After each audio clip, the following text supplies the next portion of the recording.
I am sitting in front of somebody who I just have. I mean, we haven't met a heap of times, but anytime we've met, I've always loved saying hello and seeing her. And she's here today. She's an acting marvel from Mullingar. Where else would she be from in Ireland? She starred in The Virtues, Culprits, but now starring alongside a programme I've been raving about for the last 48 hours. It stars James Norton in its ITV's latest 4-part psychological thriller based on a great book by JP Delaney. Let's not forget that. It's called Playing Nice, and I've been telling anyone who listened to me all about it because the star of that particular show is Niamh Algar, who's now here at the top of the tower. Welcome, Niamh. Thanks for having me, Ryan. So good to see you. Good to see you too. You look $1 million. How are you? I'm well, thank you, and happy 2025. Yeah. Are you feeling good?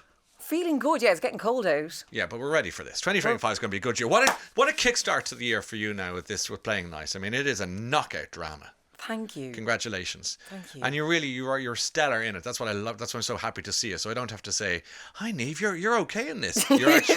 You're like proper 5 stars. Tell us more about Mullingar. Yeah. Let's talk about everything other than, it's like the poor old baby in the pram. You're just like, they're lovely wheels.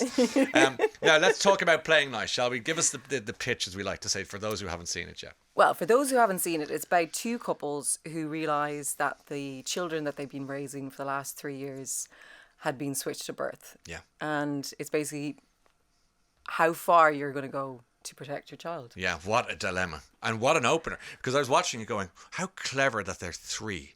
The kids, that's a really important age. Yes, because I believe that there is a rule that if you are raising a child up until the age of 3, so like there's a kind of cutoff that they will stay with they will go return to their biological parent. And anything above, they will, They have to do what they're doing. So it's really smart in terms of a storyline. And anytime I tell anyone about that, it's just that the pitch is straightforward. The 2 couples loving their little kid, and they're told by the hospital, but there's been a terrible mistake. And there's going to have to be a switcheroo here. Or is there? And then the question that everyone always says to me, and I'm sure you're getting this all the time, is what would you do? I mean, it's such a human existential dilemma. Exactly. And what would you do? Like, and that was like why when I got sent the script and a really beautiful letter from the director Kate Hewitt. This is a character-driven piece, and Jesse Brown Finley, James Norton, and James McCardle were already attached, and I was like, right, That's the other 2 couples and your partner in it. Yeah, exactly. Yeah. And the like when I choose scripts, it's always the team essentially that's involved, but also the character. Yeah. And there was this really rich character with Maddie. She fights for what she believes in, and she's not afraid to, I suppose, step on the toes of those around her in order to, protect what she feels like is right. And she herself went through this like very traumatic birth with her son, and then after that had like postnatal depression. And I think there's always a really important, for me it's always like if you're going to portray something, especially within mental health, I do my research in it. Yes. And the way in which Kate Hewitt, the director, and Grace Foriata, in which they incorporate that in the show, it is done with such sensitivity but also the truth. Like I met with women and I talked to them. And did you? Yeah, I set up this like coffee morning with 2 people I know who had gone through it and 2 friends of theirs. And I was coming into it blind. You look on the internet and you see postnatal depression, and it's described from a varying degree of losing appetite or interest to the extreme degree, which is the idea of harm to yourself or your child. Yes. And so Maddie within the story, it's her individual experience of that time.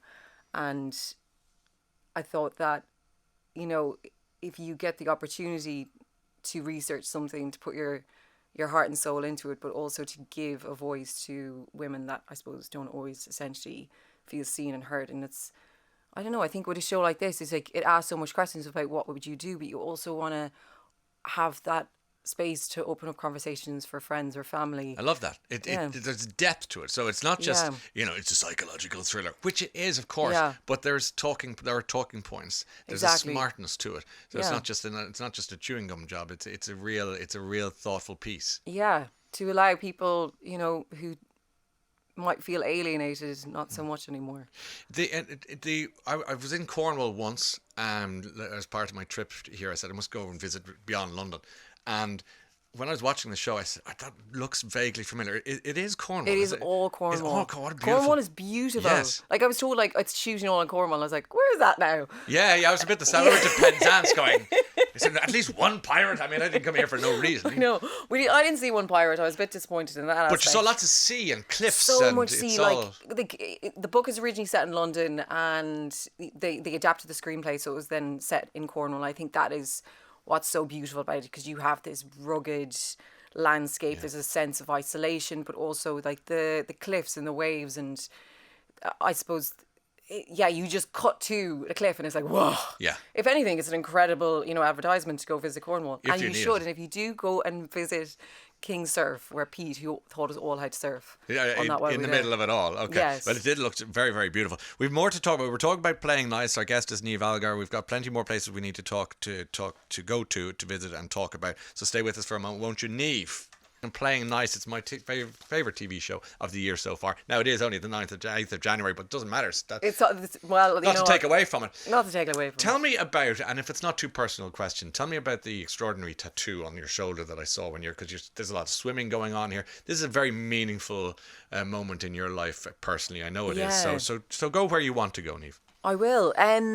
So I don't know if people know this, but like if you use tattoos on screen, you also have to get the artist's permission. I did not know that. Yeah, because it's a piece of art. Wow. So our makeup artist, she was like, I feel like the character's going to have tattoos. And I was like, okay. And my sister Lynn, she was ill at the time. And I was like, do you want something to do? And she's an amazing artist. My mum is an incredible artist.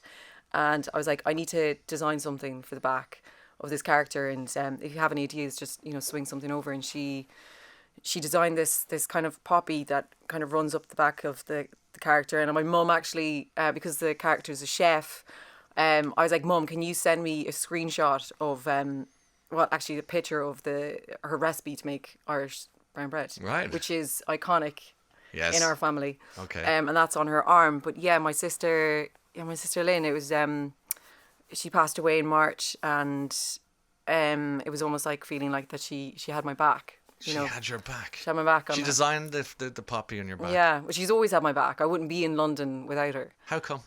When I first came over here, I got over here on a grant from Culture Ireland, and that was to get to the Toronto Film Festival. Yes. And like at the time, I was pretending to be my own agent, so I was like ringing up labels and being like, I've got this actress who's in town, so can you just let her in for a fitting? She's got like the Toronto Film Festival coming up, she's leading it, it's really important. So then I'd wander in and be like, I believe my agent was just on the call to.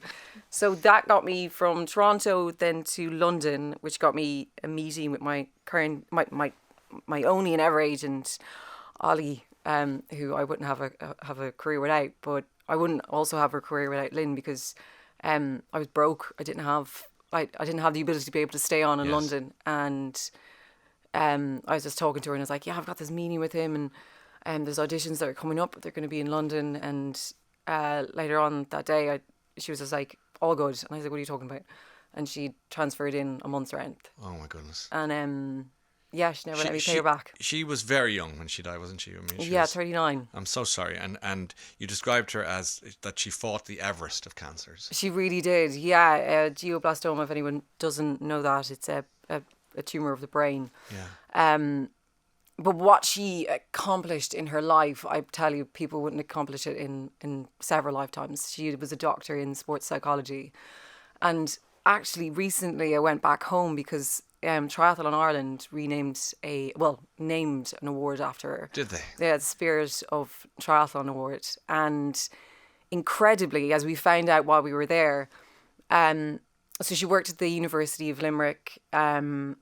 She had this template for creating a hub for triathletes, for emerging talent. And now Triathlon Ireland is taking that blueprint of Lynn's design and is now basically the centre of excellence, which is in the Limerick in Limerick University. Isn't that what a beautiful legacy? Incredible legacy. She's not stopping. No, this is the thing. That's her essence. She's continuously. She's upping the game every time. Yeah, and she's not a year gone, and No. that's very fresh for you and your family. So I hope you're okay. I am okay. I do a lot of therapy. I bet. You know what I mean? I'm a big advocate on on therapy and also, but having a sister like her, she was always that. Even when she was so ill, she'd be like, right, let's get out and go for a walk. Yeah. And it was that mentality of like, her ethos in life is what literally gets me up in the morning. And you carry that. I carry that, yeah. I love that. And I love that tattoo. I mean, I will watch the final episode of this, which is waiting for me later on. When I see that, I'll see Lynn now and I'll remember her. And that's there forever. Isn't that a beautiful thing? Exactly. And I want, that's another part of it is that, And you live in London now? I live in London now. Do you like London? I love London, Ryan. I've been here nearly 8 years. Have you? Yeah. I love this business of the lack of London accents of the Irish diaspora. I know, but some of them do, but most of them don't. People probably won't understand what I'm saying right now because when I'm with another Irish person, You go full. I go full. Yeah. And then if I'm in Mullingar, it's going to be Mullingar. Even full Mullingar. But that happens, I think, it must happen. Like, Connor, if you're at home talking to somebody in Devon or something, you go full, I'm not even going to try it, but you know what I'm saying. So I think it's just you're talking to your mammy or somebody, and the next thing you know, it's like you might as well be Darby O'Gill and the Little People. I mean, Exactly. It goes full tilt. It is. That's why I can't talk to them if I'm going into an audition. I have to do a different accent. So I'm like, get out of my head. Niamh Algar, you're just an absolute pleasure to see. I think the last time we met was on the Late Late Show with you were with Barry Keoghan. We were talking about That's right. Calm with Horses. Actually, and Ryan, you met my sister.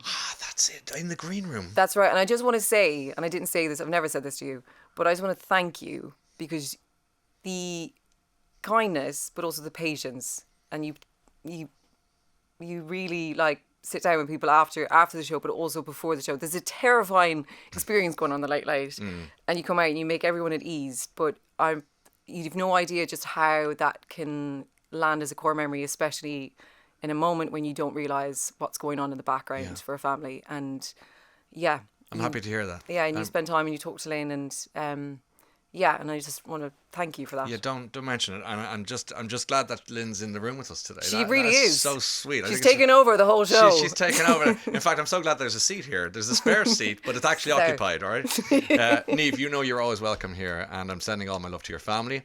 And thanks for being with us today, and congratulations on playing nice. It's just wonderful, a wonderful testament to you. And I think, dare I say it, I think Lynn's brilliant in it too. She is. All right? She's a steam stealer. Listen, mind yourself. See you soon. Thank you, Ryan. Niamh Algar.